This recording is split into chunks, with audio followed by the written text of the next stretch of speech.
Igbo mụrụ nze m ọzọ, anyị ekene unu ọzọ n'ụbọchị uhuruchi tata.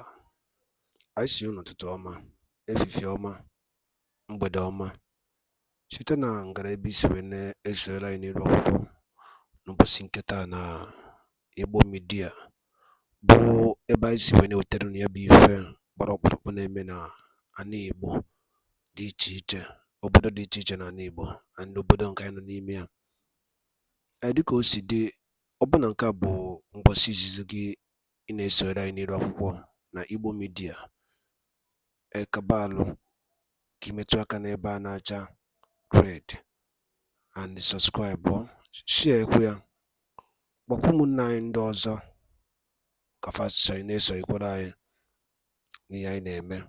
Continuous kidnappings of indigenous citizens, school children, undergraduates, women and children with no help from the government, headed by President Tinubu or the army chief under Christopher Musa, or the senators headed by Godswill Akpabio.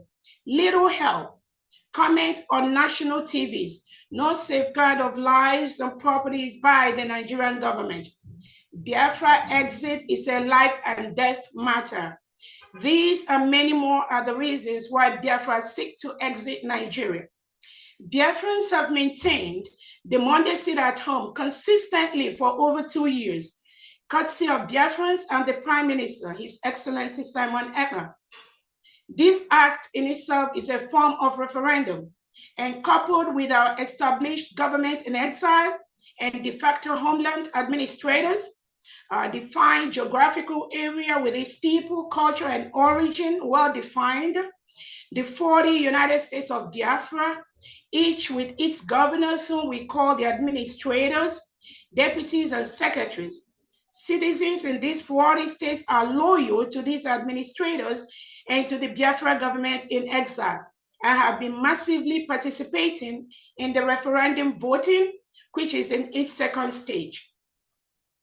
Over 20 million Biafrans that rejected the past election in Nigeria, which was documented on Nigeria INEC website, many of them have voted for the Biafra referendum, and more are still voting daily as we speak. Biafrans are at the point where we are facing extinction and begging to leave from the Nigerian government and sponsored Fulani terrorists who kill, maim, and occupy indigenous Nigerians' home without any consequences from the Tinubu government. During the recent killings in Plateau State, one of the sitting legislators noted that the practice of these terrorists is to attack communities who, out of fear, ran away from their homes, then only for the same home to be occupied by foreigners in a few months' time. This is happening across the whole country. The act of depopulate and occupy is what the Nigerian government and their terrorist loyalists use to eliminate thousands of indigenous Nigerians and Biafrans every year.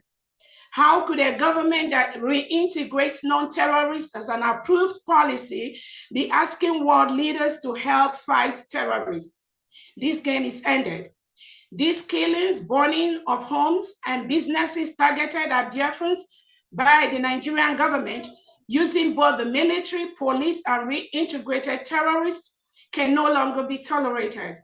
The continuous attack of Biafra businesses in different parts of the country, such as in Lagos, Kaduna, Abuja, Kano, and the economic sabotage of Biafrans on a daily basis by the Nigerian Tinubu government can no longer be tolerated or swept under the carpet.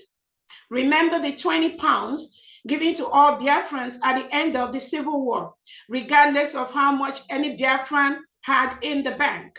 Such wickedness against Biafran persists to date, and we cannot accept it anymore. Biafrans have risen up to defend themselves from these constant killings, oppression, suppression, and economic destruction.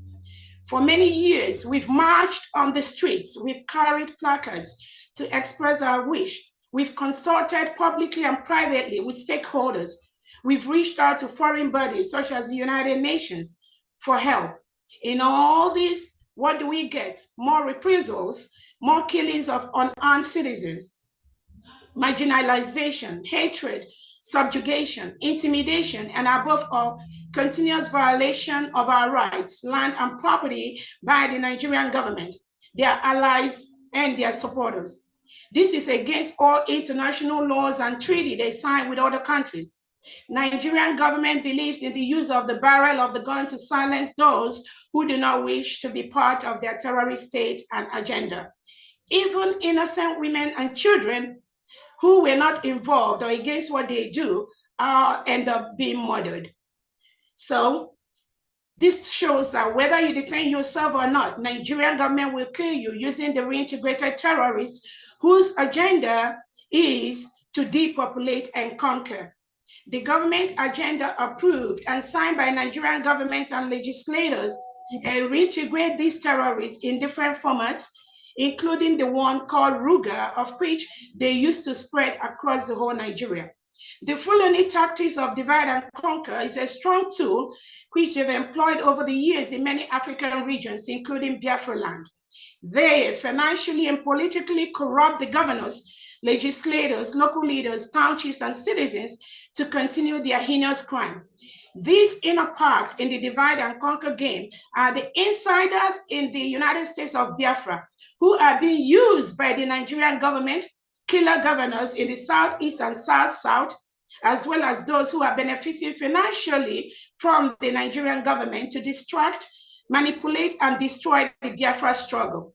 But have no doubt, the crop of Biafrans in the forefront of this struggle today has systematically, through due diligence, investigation, and information, identified most of these saboteurs and their tactics, and will continuously be treated as enemy of the people. Finally, the intervention and actions of the African Human Rights Commission and other world bodies are needed urgently as we move towards the declaration of the independent state of Biafra on December 2nd, 2024 in Finland. On this note, I thank our leader, Onyendu Nnamdi Kanu, for your steadfastness, resilience, and your stand for peace, equity, and justice. Keep holding on. At this point, please permit me to call on our one and only indefatigable epitome of resilience, a man whom our leader, Onyendu, commanded Biafrans to go and follow and do what he says, because he is bringing a new dimension to this liberation process. The man that opened the eyes of Biafrans and the world to the iniquities, sufferings, killings, danger, and systematic elimination process of indigents by the Nigerian government and state. The man whom the Nigerian president, army, police, government, senators, House of Rep, and their cabals could not sleep when they remember him. The one whose name is like a thunderbolt to the ears of the oppressors and killers. The man whose enemies post on Twitter faceless, without any face. The man who has consistently exposed the ills and wickedness and killings of the Nigerian government to the international stage. And for the first time, the world became aware of the ills being perpetrated by the Nigerian government and their cronies on a whole new level.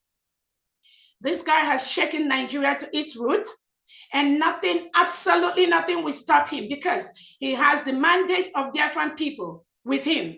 We fully support his actions towards our liberation from a terrorist state. He has threaded where many failed, and his wisdom and commitment to Biafra restoration sets him on the highest pedestal. Ladies and gentlemen, please join me to welcome the Ambassador of Peace, Biafran Prime Minister, His Excellency, Agune Chemba, Obatobie Mazi Simon Emba. Thank you so much. Thank you. Thank you very much. The Honorable Chief of Staff of the Biafra Republic Government in Exile and the de facto government in Homeland. Good evening, ladies and gentlemen of the press. Good evening, our cabinet members, ministers, heads of department, friends of Biafrans, ladies and gentlemen of the press. I welcome every one of you this evening. Good evening, our international attorney, Dr. Levy. I welcome you to this very first ever Biafra Republic Government in Exile press briefing to inform Biafrans on the milestone of this government within a very short period of time, especially on this Banjul court development. My fellow Biafrans, since I was elected the Prime Minister of the Biafra Republic Government in Exile, I made sure that we fulfill the promise to the Biafra people by following the template and liberating Biafra using multi-dimensional approach. The multi-dimensional approach, the political approach, diplomatic approach, and of course, in self-defense and armed struggle approach. The reason for that is that while we are following the international most acceptable way of liberating people that are being subjugated or enslaved by the oppressors, we as well, and at the same time, decided to protect and defend ourselves against a known terrorist state called Nigeria. So my fellow Biafrans, we continue to pursue the freedom of Biafra people using every mechanism necessary. Of course, there is a need for us to also use the judicial approach. And today, we are in Banjul court with the Nigeria terrorist state. The Nigeria terrorist state, many people may not understand why we will continue to address Nigeria as a terrorist state. A country where terrorists are reintegrated within 6 months of so-called surrender. Knowing fully well that you cannot reintegrate terrorists within 6 months. In fact, terrorism is something that is very ideological. It is not something you are going to solve by putting people in one place you call a camp and giving them food and teaching them how to live a life and make food, or how to run and do trainings. And then after 6 months, you will say that you have now deradicalized them. There is no point in deradicalizing a terrorist that is very ideological. And today we have seen the effect of those whom they claim to have been deradicalized and reintegrated into the society, including recruiting them into military, police, Air Force, Navy, and all that. We've seen the havocs, the menace they cause in our land, and when they are recruited, they deploy them to Biafra territory, and they will begin to burn villages, houses, instead of protecting the people.